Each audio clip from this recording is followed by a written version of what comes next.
Occasion ఏదైనా location ఎక్కడైనా తెలుగువారి వేడుక అంటే ఆలివ్ మిఠాయి ఉండాల్సిందే.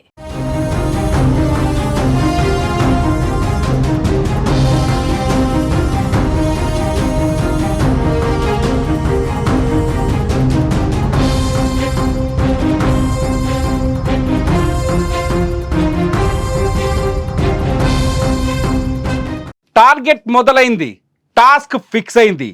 ఏ క్షణమైనా పాకిస్తాన్పై భారత్ దాడి చేసే అవకాశం కనిపిస్తుంది. అయితే మొదట ఎక్కడి నుంచి యుద్ధం మొదలవుతుంది అంటే పీఓకే అని చెప్తున్నారు డిఫెన్స్ నిపుణులు. అట్లాగే పీఓకేని స్వాధీనం చేసుకున్న తర్వాతే పాకిస్తాన్ పీచముంచే అవకాశం ఉంటుందని అంచనాలు వేస్తున్నారు. పీఓకే ఉగ్రవాదుల తయారీ కేంద్రంగా మారింది. పీఓకేలో పాకిస్తాన్ ఉగ్రవాదులకు శిక్షణలు ఇస్తుంది. పీఓకే కేంద్రంగా లష్కర్ ఏ తోయిబాని నడిపిస్తుంది. ఈ నేపథ్యంలో పీఓకేను మొదట టార్గెట్ చేసి పీఓకేతో యుద్ధం మొదలు పెట్టాలని భారత్ వ్యూహాత్మకంగా ముందుకు అడుగులు వేస్తున్నట్టు తెలుస్తుంది. అయితే యుద్ధం అంటే కేవలం బాంబుల్ని, నావికా దళాన్ని, ఆర్మీని పంపించడం కాదు, వ్యూహాత్మకమైన స్టెప్పులు వేయాలి. కాబట్టి ముందు భారత్కు సహకరించే దేశాల అభిప్రాయాలు తెలుసుకుంటున్నట్టుగా తెలుస్తుంది. ఇవాళ కేంద్ర కేబినెట్ సమావేశమైంది. ఉగ్రవాద చర్యపైన, పాకిస్తాన్ తీరుపైన కీలకమైన చర్చ జరిగింది. కానీ ఆ చర్చకు సంబంధించిన విషయాల్ని కేంద్ర కేబినెట్ బయటకు పొక్కనివ్వకుండా జాగ్రత్త పడ్డట్టుగా అనధికారిక సమాచారం అందుతుంది. మొత్తానికి యుద్ధానికి భారత్ తీవ్రంగా సిద్ధంగా ఉన్నట్టుగా అర్థమవుతుంది. ఇప్పటికే ఆర్మీకి ఫ్రీడమ్ ఇచ్చేసిన ప్రధాని మోదీ ఆర్మీ ఎప్పుడు యుద్ధాన్ని మొదలుపెట్టినా వాళ్ళకి తగిన సహాయ సహకారాలు అందించే విధంగా ఇవాళ కేబినెట్లో చర్చించినట్టుగా కొంత సమాచారం బయటకు వస్తుంది. అయితే భారత్ యుద్ధం మొదలు పెట్టే ముందు చుట్టుముట్టున్న భారత్కు అండగా ఉన్న దేశాలతో చర్చలు కూడా కొనసాగిస్తుంది.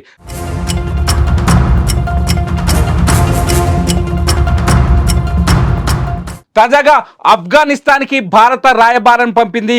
భారత్ నుంచి ఆనంద్ ప్రకాష్ అనే దౌత్యవేత్త ఆఫ్ఘనిస్తాన్ విదేశీ వ్యవహారాల మంత్రితో చర్చలు జరిపారు. ఇప్పటికే ఆఫ్ఘనిస్తాన్లో అనేక అభివృద్ధి కార్యక్రమాలకు భారత్ సహకారం అందిస్తోంది. అక్కడ కొనసాగుతున్న ప్రాజెక్టులకు ఫండింగ్ చేస్తోంది. ఈ నేపథ్యంలో స్నేహ సంబంధాలు ఆఫ్ఘనిస్తాన్తో పెంచుకునే ప్రయత్నం చేస్తూ వస్తుంది. ఈ నేపథ్యంలో ఆఫ్ఘనిస్తాన్ కూడా భారత్కు మద్దతు ఇచ్చేందుకు ముందుకు వచ్చినట్టుగా తెలుస్తోంది. ఆనంద్ ప్రకాష్ భేటీ తర్వాత ఆఫ్ఘనిస్తాన్ భారత్ వైపే అని తేలిపోయినట్టుగా అందరూ భావిస్తున్నారు.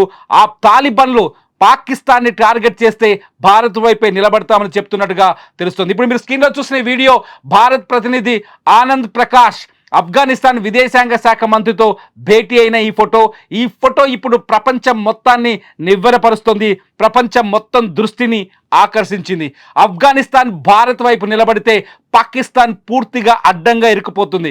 ఒకవైపు ఆఫ్ఘనిస్తాన్, మరోవైపు యుద్ధానికి సహకరించని ఆఫ్ఘనిస్తాన్, మరోవైపు భారత్. ఏదైతే ఉగ్రవాదాన్ని ఆఫ్ఘనిస్తాన్ని ఆసరగా చేసుకొని పెంపొందించాలనుకున్న పాకిస్తాన్కు ఆఫ్ఘనిస్తాన్ భారత్కు మద్దతు ప్రకటించడం పెద్ద చావు దెబ్బని చెప్పాలి. ఇటు చైనా మద్దతు ఇస్తున్నప్పటికీ కూడా ఆఫ్ఘన్ మద్దతు భారత్కు అత్యంత కీలకంగా మారబోతుంది. ఈ దౌత్య చర్చల్లో ఆఫ్ఘనిస్తాన్ చాలా క్లియర్గా భారత్కు మద్దతు ప్రకటించినట్టుగా తెలుస్తుంది.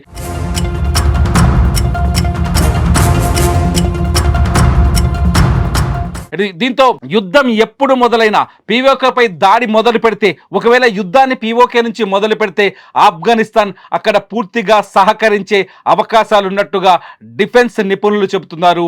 ఇటు వార్తా సంస్థలు కూడా, పలు అంతర్జాతీయ వార్తా సంస్థలు కూడా ఈ వార్తని హైలైట్ చేస్తున్నాయి. దీన్ని చూస్తే భారత్కు సహకరించబోతోంది ఆఫ్ఘనిస్తాన్. భారత్ పాకిస్తాన్పై యుద్ధం చేస్తే సహాయం చేసే అవకాశం ఉంది. తాలిబాన్లే సాధారణంగా హింసాత్మక ధోరణి ఉంటుంది. కానీ తాలిబాన్లు ఉగ్రవాదానికి వ్యతిరేకమని, తాలిబాన్లు ఆఫ్ఘనిస్తాన్లో కూడా ఉగ్రవాదం నశించాలని తాలిబాన్లు కోరుకుంటున్నట్టుగా కొత్త చర్చ మొదలైంది. ఇదిలా ఉంటే బ్రిటన్ కూడా భారత్కు మద్దతు ప్రకటించేందుకు ముందుకొచ్చింది. ముందుగా పీఓకేని స్వాధీనం చేసుకోవాలని భారత ప్రభుత్వానికి Britain parliament MP Meghnath Desai సూచించారు.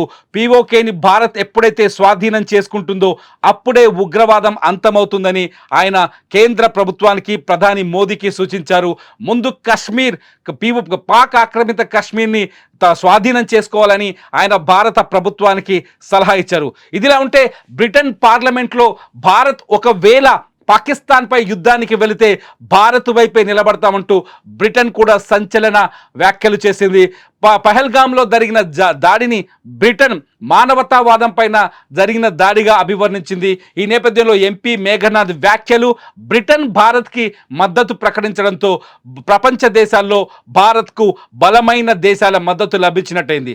బ్రిటన్ ఒకవేళ యుద్ధం జరిగితే భారత్ వైపు నిలబడుతుందనే అంచనాలు కూడా మొదలయ్యాయి. మొత్తానికి యుద్ధ వాతావరణం చాలా స్పష్టంగా కనిపిస్తోంది. ఆర్మీకి ఫ్రీడమ్ వచ్చింది.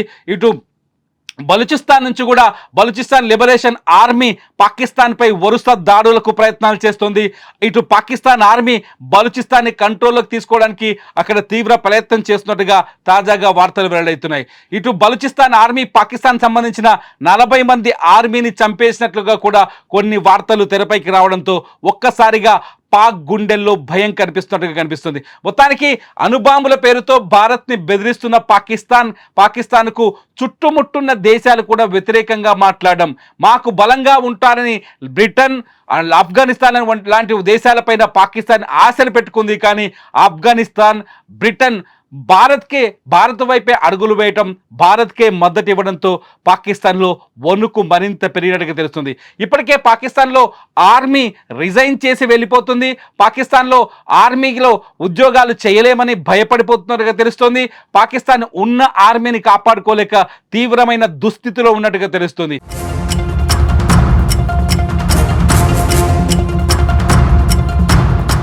భారత్ ఒకవేళ యుద్ధం మొదలు పెడితే పాక్ పరిస్థితి ఏంటన్నది ఇప్పుడు ఆసక్తికరంగా మారింది. ఏదేమైనా ఒక్క చర్చ మాత్రం దేశవ్యాప్తంగా వినిపిస్తోంది. పీఓకేతోనే భారత్ తన టార్గెట్ని ఫిక్స్ చేస్తుందని, ముందు పీఓకేని స్వాధీనం చేసుకుంటుందని డిఫెన్స్ అంచనాలు వినిపిస్తున్నాయి. డిఫెన్స్ నిపుణులు చెప్తున్నారు. పీఓకేని స్వాధీనం చేసుకుంటే పాకిస్తాన్కి ఆయువు పట్టుగా ఉన్న ఉగ్రవాదం పైన ఉక్కుపాదం మోపినట్లవుతుంది. పీఓకేలో శిక్షణ అందిస్తూ ప్రపంచానికి ఉగ్రవాదాన్ని ఎగుమతి చేస్తున్న పాకిస్తాన్కు చావు దెబ్బ తగిలినట్టుగా ఉంటుంది. కాబట్టి పీఓకేని స్వాధీనం చేసుకుంటేనే పాకిస్తాన్పై తొలి విజయం సాధించినట్టు అవుతుందని, ఇప్పటికే సింధు జలాల్ని ఆపేసి పాకిస్తాన్ ఆత్మకి ఉరేసినట్టుగా మారింది. పాకిస్తాన్ ఆర్థిక వ్యవస్థని చిన్నాభిన్నం చేయబోతుంది సింధు జలాల ఒప్పందం రద్దు. సింధు జలాలు పాకిస్తాన్కి వెళ్లకుండా ఉంటే పాకిస్తాన్ ఆర్థికంగా తీవ్రమైన ఇబ్బందులకు వెళ్ళిపోయే అవకాశం ఉంది. ఇప్పటికే ఆర్థికంగా చావు దెబ్బ తిన్న పాకిస్తాన్కు, ఇంకా చావు దెబ్బ తినబోతున్న పాకిస్తాన్కు పీఓకేపై దాడి చేస్తే పాకిస్తాన్ పూర్తిగా నిర్వీర్యమయ్యే అవకాశం కనిపిస్తుంది. మొత్తానికి భారత్ వ్యూహాత్మకంగా యుద్ధం వైపు అడుగులు వేస్తుంది. ఏ క్షణమైన భారత వైమానిక దళం పాకిస్తాన్పై బాంబుల వర్షం కురిపించవచ్చు. ఏ క్షణమైన నావికా దళం పాకిస్తాన్ని టార్గెట్ చేయొచ్చు. ఏ క్షణమైన భారత ఆర్మీ సరిహద్దును దాటుకొని పీఓకే వైపు దూసుకు వెళ్ళవచ్చు. ఏ క్షణంలో ఏం జరుగుతుందో అర్థం కాని పరిస్థితి. ఎందుకంటే కేంద్ర కేబినెట్ కంటే ముందు సిసిహెచ్ భారత సెక్యూరిటీ సమావేశం జరిగింది. భారత సెక్యూరిటీ సమావేశంలో తీసుకున్న కీలక నిర్ణయాలని ప్రధానమంత్రి మోదీ కేబినెట్ మీటింగ్లో, పొలిటికల్ అఫైర్స్ మీటింగ్లో కేంద్ర కేబినెట్ మంత్రులకు వివరించినట్టుగా తెలుస్తుంది. మొత్తానికి భారత్ ఒక కఠినమైన నిర్ణయం అయితే తీసుకుంది. ఆ నిర్ణయాన్ని ఏ దారి గుండా అమలు చేస్తుందో అన్నది ఇప్పుడు ఆసక్తికరంగా మారింది. భారత్ నెక్స్ట్ వేయబోయే అడుగు ఏంటి? నెక్స్ట్ ఎన్ని గంటల్లో భారత్ తన కఠిన నిర్ణయాన్ని అమలు చేయబోతుంది? అది యుద్ధమేనా? యుద్ధమైతే అది పీఓకే నుంచే మొదలవుతుందా? పీఓకే నుంచి మొదలవుతే ఏ స్థాయిలో అది మొదలవుతుంది అన్నది ఇప్పుడు ఆసక్తికరంగా మారింది. ముఖ్యంగా భారత్ ఏం చేస్తే ఇప్పుడు బాగుంటుంది? భారత్ పీఓకే నుంచే యుద్ధం చేస్తే బాగుంటుందా? నిపుణులు అంచనా వేస్తున్నట్టు భారత్ పీఓకే నుంచే మొదలు పెడుతుందా? బ్రిటన్ సూచిస్తున్నట్టు భారత్ యుద్ధాన్ని పీఓకే నుంచే మొదలు పెడుతుందా? తాలిబాన్లు కోరుకుంటున్నట్టు భారత్ పీఓకేలో మొదటి అడుగు వేయబోతుందా? పాకిస్తాన్పై మొదలయ్యే దండయాత్రలో మీరేమనుకుంటున్నారు? ఈ వీడియో కింద కామెంట్ చేయండి. చూస్తూనే ఉండండి సుమన్ టీవీ.